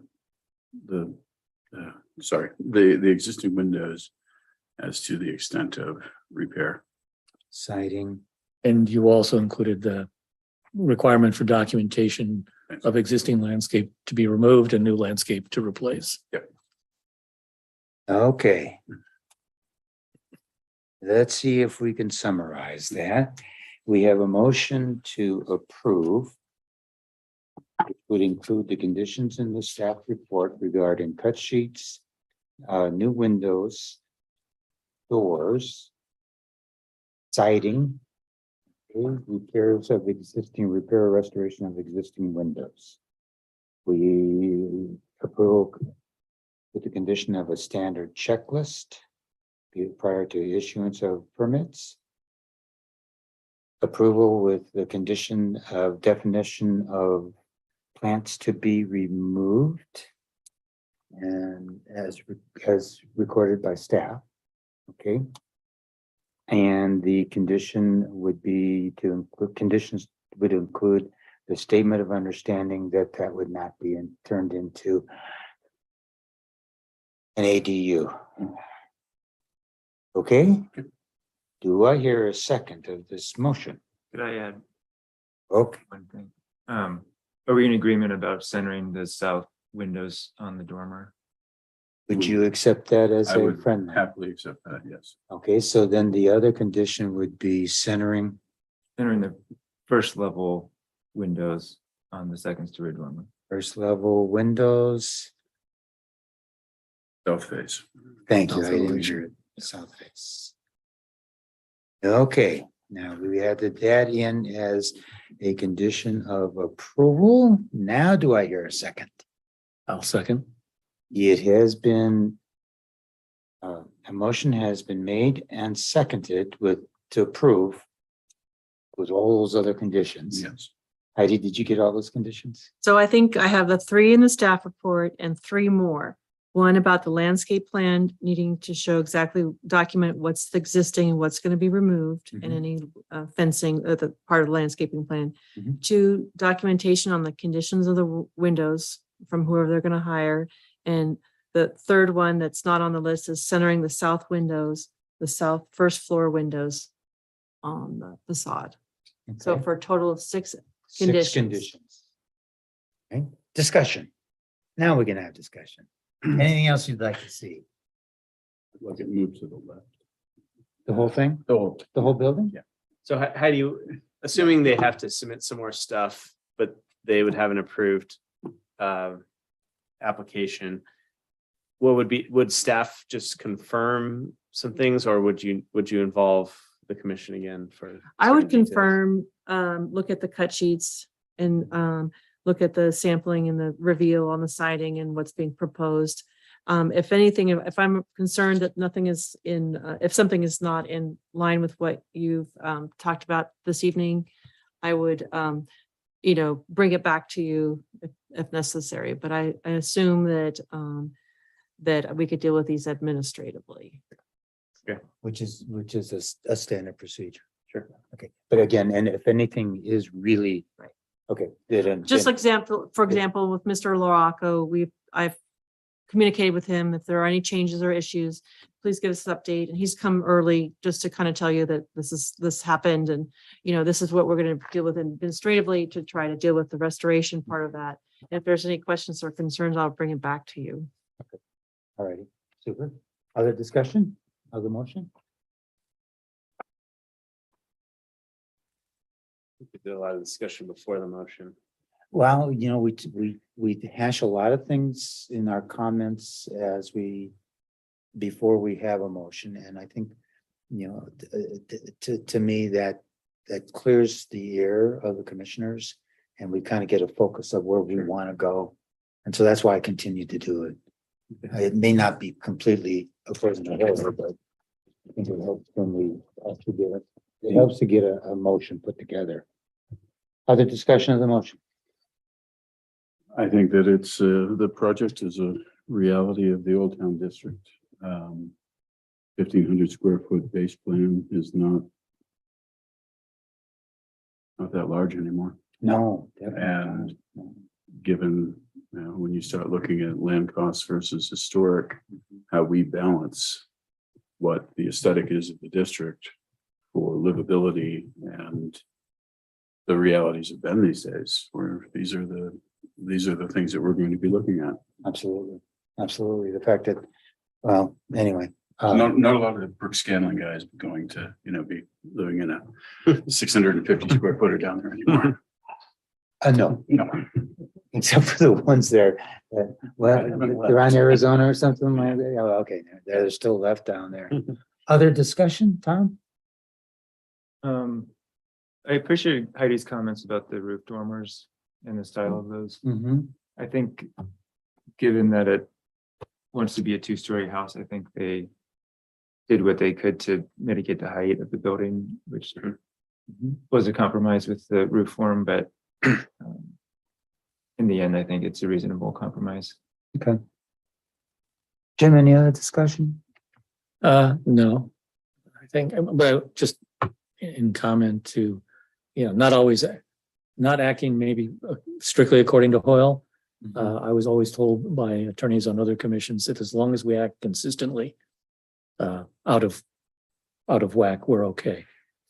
Yeah, I think consistently out of whack. That's the story of my life. I believe that this motion, over the past, from my experience with this commission, we're being consistent with this. I don't have any problem with that. Andy, anything else? Yeah, I appreciate the symmetry of the existing building, and I appreciate the symmetry of everything they've added, at least from the northern elevation. Well, then we'll call the question. All those in favor of the motion signify by saying aye. Aye. Anybody opposed? The motion, let me do this. This is best part. Motion carries. We got it. Thank you very much. Good luck with your remodel and your building. It's It looks like it's going to be an improvement to that neighborhood in that area. And I know that is a commercial and you're going to use it as a commercial. Good luck in the future. Super. Whatever your business is. Thank you. Gentlemen, thank you very much. That was, I knew that would take a while to get through, but we got through it with grace and balance and everything else. Didn't take as long as I thought it. I didn't take as long as I thought it would. No, I thought we. Not being. Yeah. Yes. Again, go back and watch Spinal Tap. There's a Yeah. danger of being trod upon, yes. I'm gonna go back and watch Spinal Tap. It's been about 100 years since I've seen that. Anyway. All right, I lost my agenda. Who's gonna? Thank you very much. Andy, which house do you? It's on Delaware, look, 115, so it's the second one in, it looks out towards there, so. You're on Market Choice side. Yeah, we're on the market choice side, and yeah, I appeared before this commission in 2018. So, That's why you're here.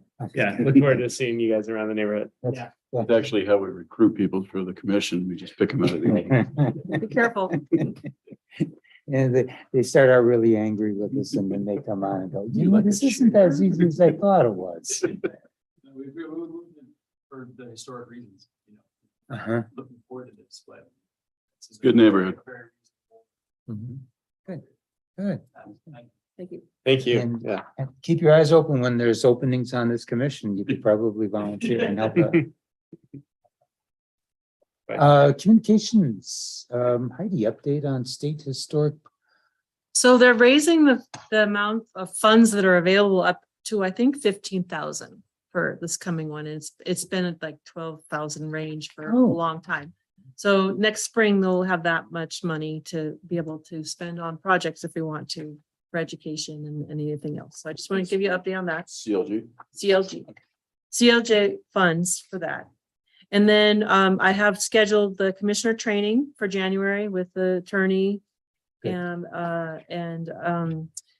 our usual vote for the chair and the vice chair positions, and we can do that now that we're fully staffed. A reorganization of this commission, okay? So stay tuned. Is that just a Tuesday evening meeting? It would be just on, I'm going to put it on the regular. I asked the attorney to come and Colin Stevens on our regular meeting date. Yeah, Okay. And we'll do that at a regular meeting rather than a work session. I think I asked them to come at the regular time, at the Mhm. regular meeting, and I Okay. would put it on their work session and then we could have the public hearing if we have any public We don't. hearings. I don't think we have, I don't know of any public hearings that we'll see. Okay, so then that night, the only thing on the agenda then would be. I believe so. Okay. We have some things in the works that people were incomplete, and if they were to get something together ASAP, that they could get on there, but chances are we won't have anything but the training. So, Christmas, New Year's. Christmas, New Year's. Yeah, Yeah, Okay. I know. I don't see 20 days. we'll see. There's a couple people that are Close. close, yeah, Oh, okay, but not yet. So we'll see. okay. But then the other thing that came up after I did the agenda and sent that out was that the city council has been reaching out to the chairs, and they reached out the day after I did the agenda. And so if you want to talk about that, Jerry. Yeah, the city council, all city councils do, they have once a year, they'll go through a goal setting process and setting the priorities for the coming year for the council. And they sent out, as Heidi said, they sent out to the commission chairs and said, well, we would like your input into our goal setting process and everything like that. And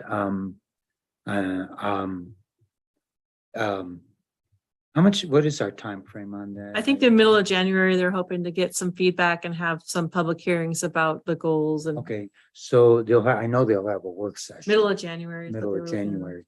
So will we meet then? Technically not before. Not I don't know before. how long they're gonna be talking about that, probably until February, so So anything that we propose off of this committee then, or this commission then, we'll have to talk about going through Heidi and so that we don't have a quorum and things like that.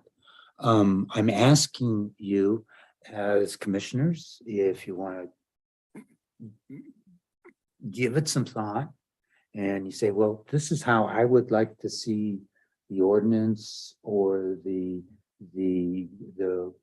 council change the commission. Okay, because it would take council. I'm sorry. What are you laughing about? Eliminate me. Because it would take council changing the city code or city Yeah. ordinance that created this commission. In the past, we have had discussions like this about, well, how would we change the ordinance?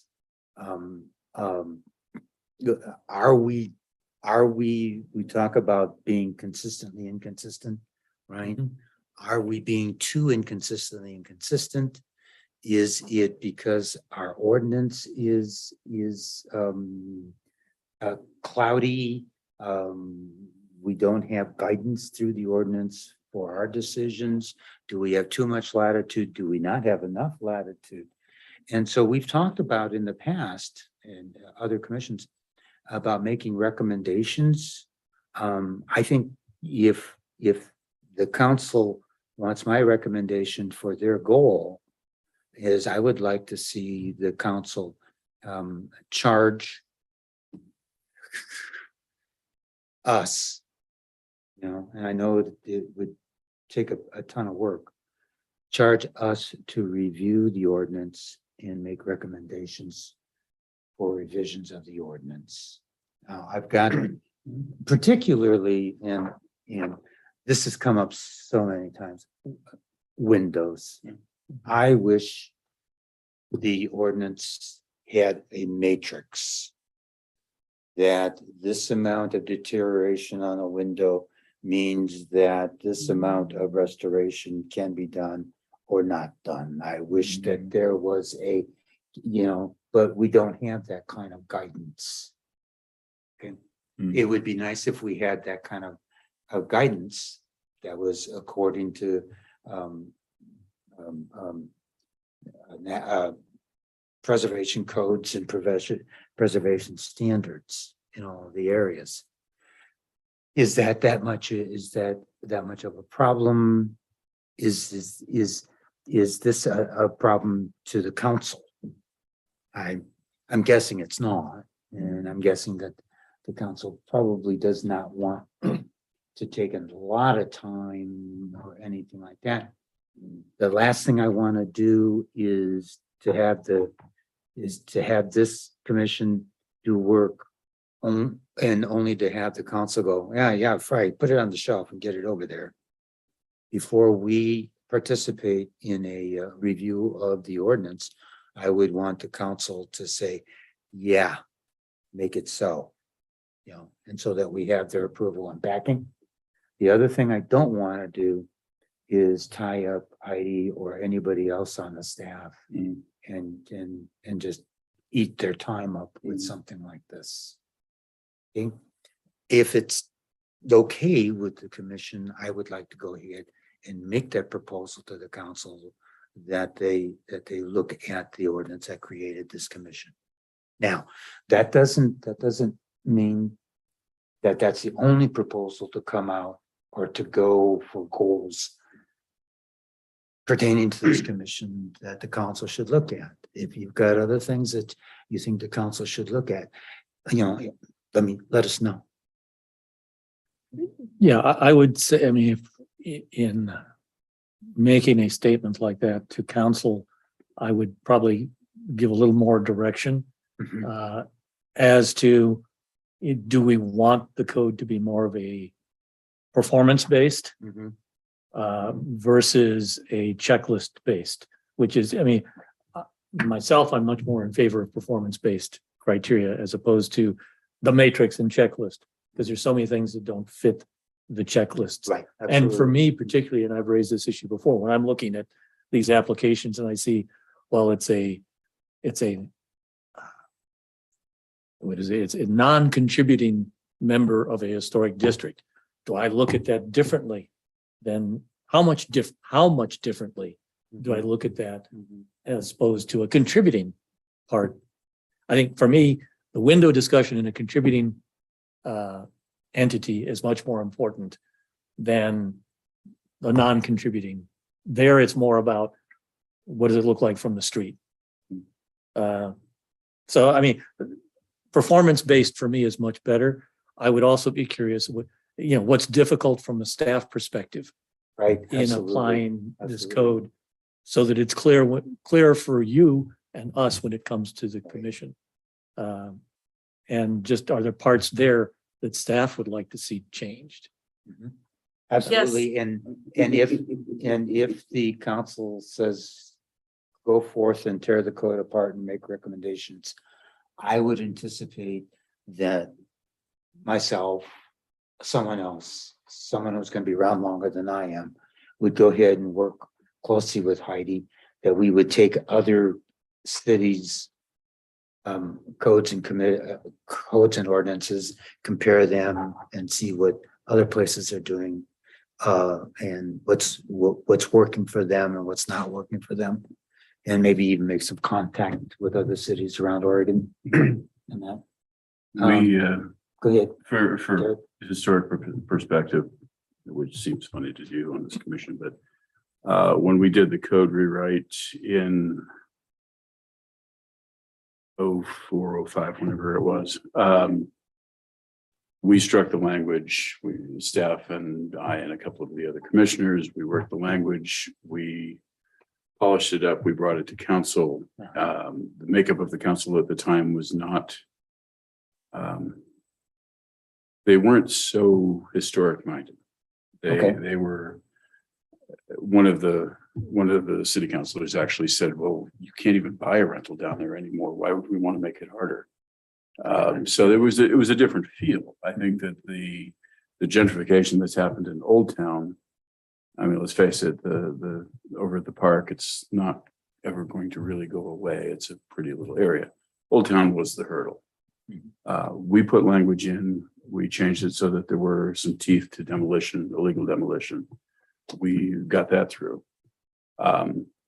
As to the specificity of what we might suggest, one of the easiest things I could see is just simply have it in the code that there will not be a vinyl window in a historic building. As to the non-contributing, when you look at the national standards, non-contributing historic, the idea is that we steer them and shepherd them towards becoming contributing. So right away, we're negating ourselves if we allow vinyl windows in it. So we look at that if it's the will of this commission to say, no, you're not putting plastic in, and just have that be off the table. What they come up with is up to the applicant, and as they present, we look at it. Right.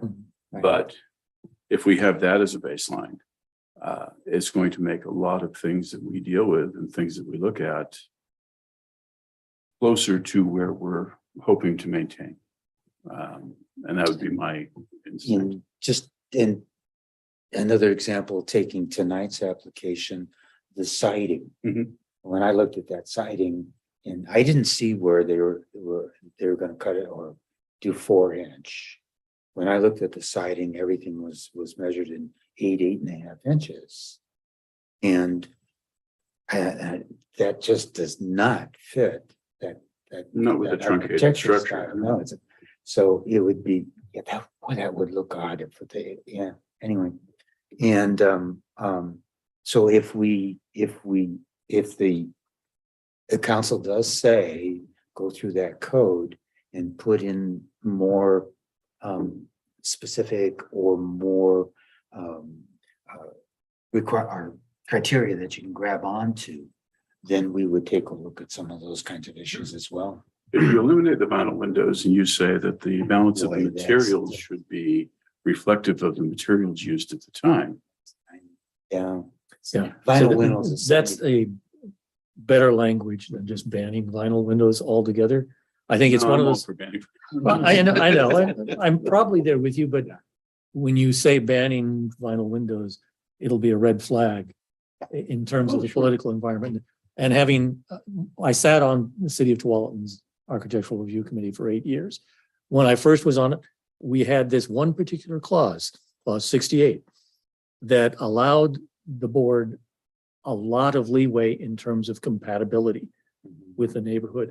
But as the council evolved, they evolved to a very pro-development council, and eventually took away that latitude from the architectural review board, because we were constantly getting things appealed to city council. And that's likely to happen with an outright ban. I think it's much more subtle to leave it again in a prescriptive performance based, that's based on the judgment of the members of this commission and staff. Eventually, yeah, we still may run the risk that, a pro-development council weighs, and that's the structure of government. That's a political swing of the pendulum. Yeah. That can that's- happen very quickly. Yeah, and that's exactly where we were. when We Yeah. started the Old Town District. Softening the language to not say no vinyl, but that, again, as you indicated, the idea of saying historically compatible materials steers more towards, I'm not a fan of vinyl clad, but they're a necessary evil for the protection and continued use of a structure. Right. Yeah. So, yeah, there's, Well, and it gets, even when you say, it gets to that question again of whether it's embedded mountains or whether it's an applied, which is more compatible visually than an interior. if you're looking at the sheet of the glass and you don't see a divide, it Yeah. is not divided glass. If you have to stand face on, it's the Disneyland effect. So, Okay, so gentlemen, is it okay to take a proposal like this to the council for the goal? Andy, go ahead. Yeah, Good and job. I also want to just say that there's probably, we're deluding ourselves to think that we're going to make one of the main top line goals from the city council. But in the city council's goal setting plan, it is largely an intact city council from what the newly elected is. And there's There a they lot of- are, right there, the goals. and there they are, yeah. And so Sorry, you I didn't can mean see- to interrupt you. you can That's on see the website, housing and too. environment as top line Mhm. things. Making buildings more efficient is going to be of interest, and streamlining, basically unoccupiable, dilapidated structures to become housing stock for us. And whether there's a way that this can be streamlined in this sort of no nonsense, maybe it's like it bypasses the commission. It doesn't have, neighbors lining up to, speak against it or under $2,400 application fees. There could be some practical things we could find in the document in the ordinance that could streamline things that would be possibly of interest to this council. And they could certainly take a look at the Landmarks Commission and put us on It's under planning or something, or under the issue of housing and creating easier, more housing within the city. That would certainly be up to them where they wanted to go with it. that's But always been problematic with the historic because of the model of the density within the districts. absolutely. Said basically they're single family Yeah. and they've already changed the density model a couple of times. And But and the idea of the ADU or was the state law said threeplexes? yeah. Yeah, you can't stop a threeplex. But to Andy's point Historic too, districts. one of the things that I've said for years is if you have somebody coming forward with an absolute and true restoration plan, waive the friggin' fees.